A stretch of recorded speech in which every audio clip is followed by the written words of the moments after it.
विद्यार्थियों, इससे पहले मैंने आपको ऋग्वेदिक काल में नारी की स्थिति के बारे में विस्तृत जानकारी दी थी। ऋग्वेदिक काल के बाद का जो युग आता है उसको उत्तर वैदिक काल कहा जाता है।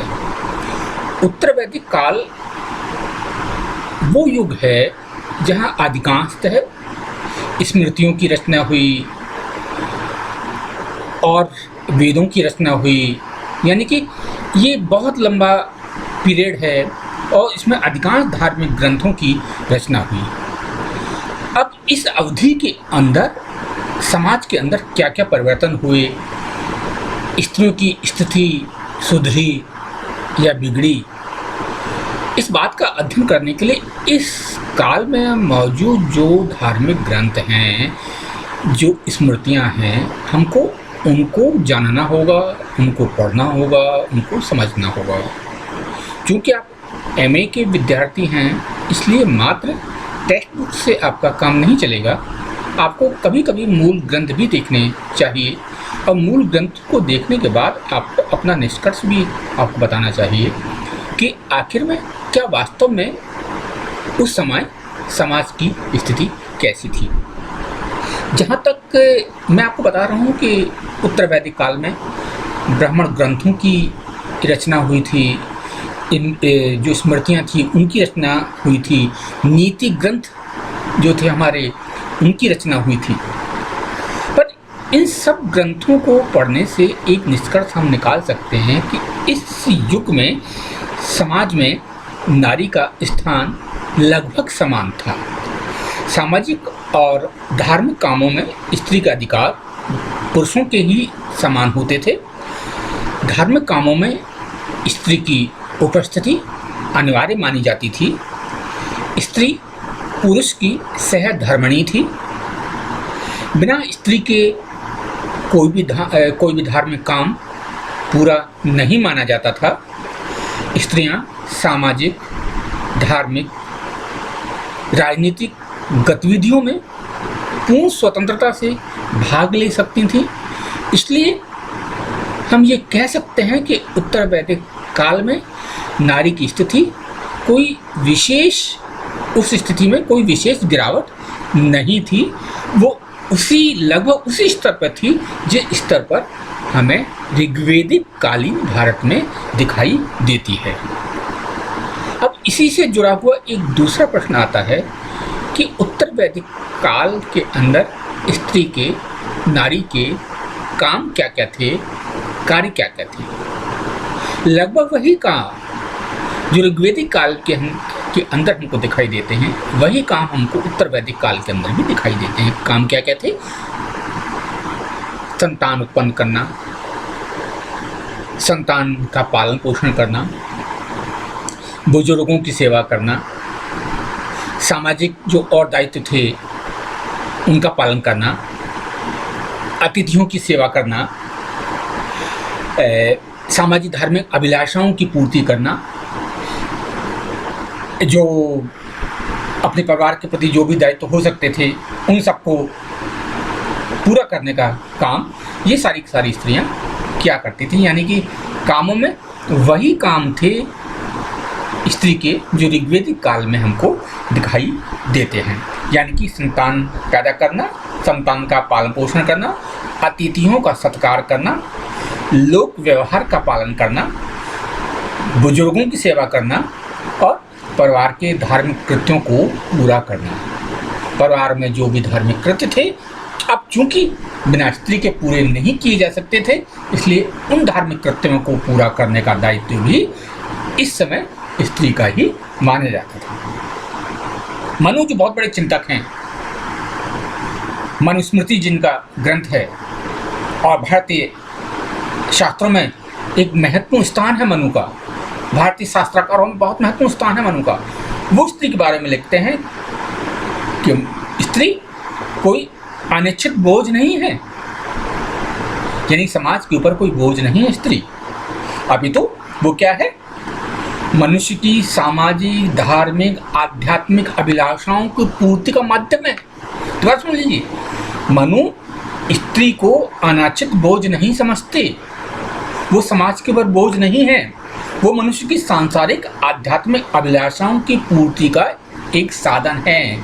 सामाजिक धार्मिक अभिलाषाएं, यानी कि एक समाज में रहते हुए एक जिम्मेदार गृहस्थ के नाते जो सामाजिक दायित्व हैं, जो धार्मिक दायित्व हैं, इन सब का परिपालन करने का दायित्व उस वैवाहिक स्त्री का होता था। ये मनु कह रहे हैं। किसी भी स्थिति में मनु नारी को अनिच्छित नहीं मानते, नारी के असम्मान की बात वो नहीं कर रहे, वो उसको बराबर का दायित्व सौंप रहे हैं।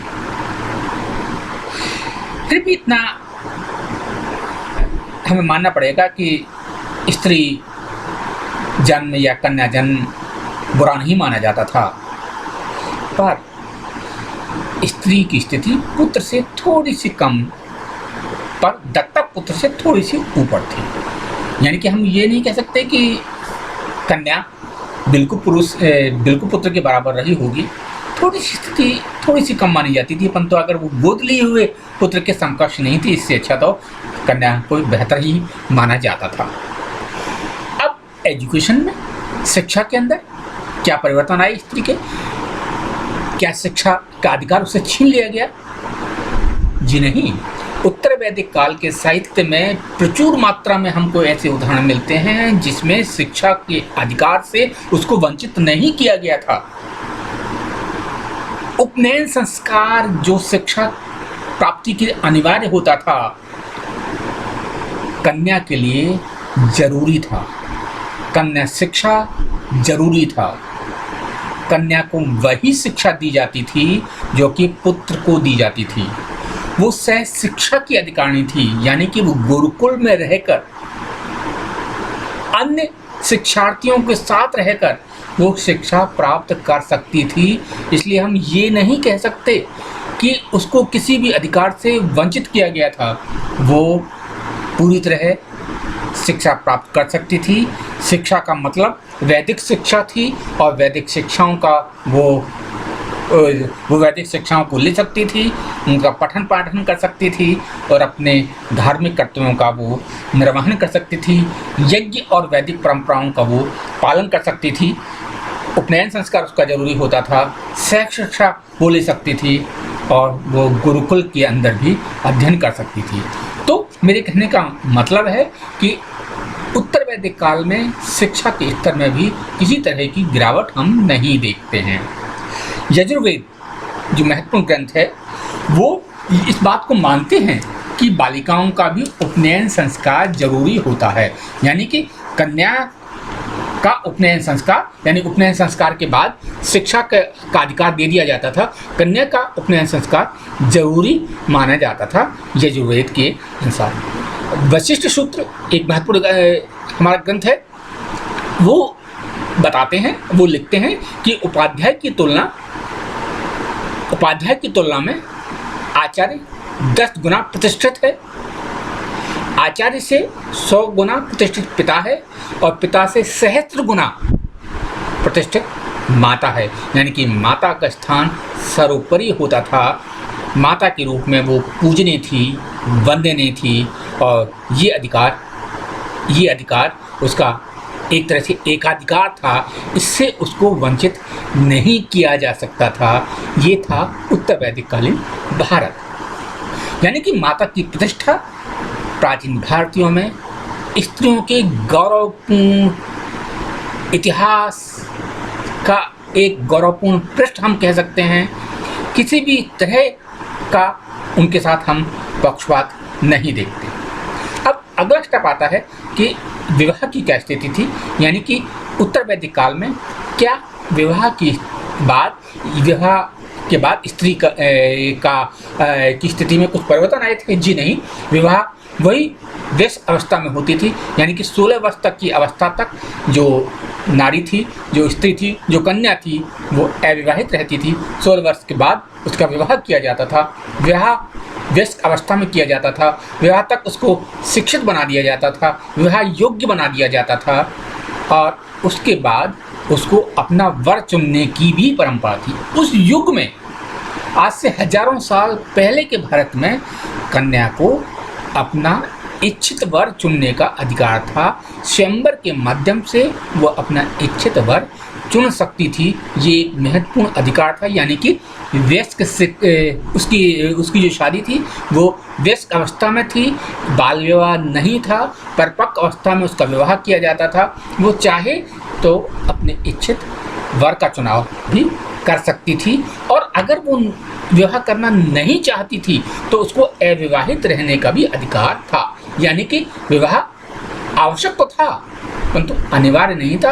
अगर स्त्री ये चाहती थी कि वो आजीवन अविवाहित रहेगी तो उसके पास ये अधिकार सुरक्षित था कि वो चाहे तो वो अविवाहित भी रह सकती है। ये एक महत्वपूर्ण अधिकार स्त्री के पास था।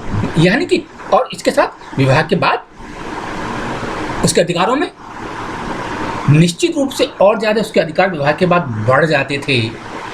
वो सहधर्मिणी हो जाती थी, वो अर्धांगिनी हो जाती थी, वो गृह स्वामिनी हो जाती थी। मैंने 3 शब्द बोले हैं। विवाह के बाद उसकी स्थिति में जो महत्वपूर्ण परिवर्तन होता था वो ये होता था कि विवाह के बाद वो पुरुष की सहचरी थी, वो पुरुष की सहधर्मिणी थी, वो अर्धांगिनी थी, वो गृह स्वामिनी थी। उसके बिना पुरुष का जीवन अधूरा था, उसके बिना पुरुष का जीवन पूर्ण नहीं माना जाता था। महाभारत में उल्लेख है, महाभारत में इस बात का उल्लेख मिलता है क्योंकि जब हम स्त्री की स्थिति के बारे में हम बात करते हैं तो समकालीन जो धार्मिक ग्रंथ हैं वो क्या कह रहे हैं उनको हमें जरूर देखना चाहिए। महाभारत में बहुत महत्वपूर्ण ग्रंथ हैं, वो स्त्री के बारे में कहते हैं वो कि वो घर नहीं होता जिस घर में पत्नी नहीं होती। यानी कि वो घर ही नहीं है जिस घर में पत्नी नहीं है। आगे वो उस नववधू को आशीर्वाद देते हैं कि जिस घर में वो जाए उस घर की वो शासिका हो, उस घर के सदस्यों के लिए वो शासिका हो, यानी कि संपूर्ण अधिकार उसके पास हों और उसके शासन में घर के सारे सदस्य आनंदित महसूस हों, पीड़ित महसूस नहीं हों। उसके आने से घर में खुशियाँ आएँ, घर की नई मालकिन के रूप में घर के सारे सदस्य आनंदित महसूस करें। ये भाव होता था उस समय के विवाह के बाद की स्त्री का। ये भारतीय समाज था जिसमें स्त्री को बराबर का ही नहीं बल्कि परिवार में बहुत उच्च स्थान दिया जाता था। अब दूसरा प्रश्न आता है कि विवाह के अंदर क्या दहेज था? अगर हम वर्तमान तरीके की बात करें तो उस तरह की दहेज परंपरा हमको प्राचीन भारत में बिल्कुल नहीं दिखाई दे रही। प्राचीन भारतीय विवाह पद्धति में दहेज हमको दिखाई नहीं दे रहा। परंतु जो संपन्न परिवार में जब किसी बालिका का संपन्न परिवार में जब किसी स्त्री का विवाह होता था तो पिता उसको कुछ न कुछ अपनी ओर से उपहार देता था। दहेज नहीं, उसने दहेज बाध्यता नहीं थी। वो अपनी इच्छा से नवीन गृह में जब वो प्रवेश करती थी तो पिता की तरफ से कुछ उपहार उसको दिए जाते थे। वो उपहार कुछ भी हो सकता था। कई जगह हमको 100 गायों का उल्लेख मिलता है कि जब कन्या का विवाह होता था तो उपहार के रूप में पिता के द्वारा 100 गायें उसको दी जाती थी। उस समय गाय एक बहुत महत्वपूर्ण उपहार माना जाता था क्योंकि गाय संपन्नता तक का प्रतीक था। वस्तुओं के लेन देन के अंदर भी